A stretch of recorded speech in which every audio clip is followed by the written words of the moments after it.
pretty much ready to extrude our Fruity Pebbles here. And what I have is I have about a quart of actual Fruity Pebble cereal. So nice part of our machine, we can speed up or slow down the extrusion by increasing the motor, right? So as the product's coming out, I want to fold it into the bottom of my tub, add some Fruity Pebbles mixed in.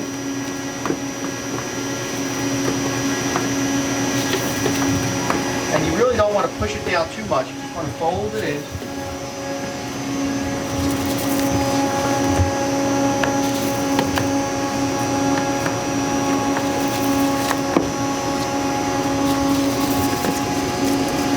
You want to be careful when you're folding it in. Like Rob said, you want to just fold it. You don't want to lose any of the air that we've already put into the product. Yeah, you don't want to smash that air out.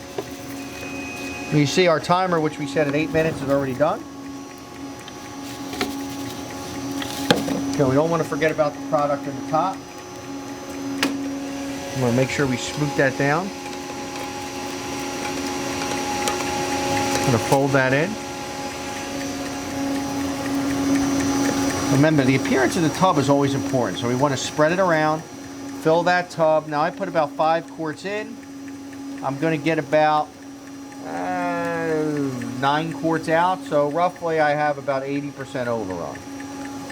So when I feel like I have everything out, I can shut my lid, shut my door, and then I always want to kind of sprinkle little Fruity Pebbles on the top. And I have my Fruity Pebble ice cream ready to go into my flash freezer.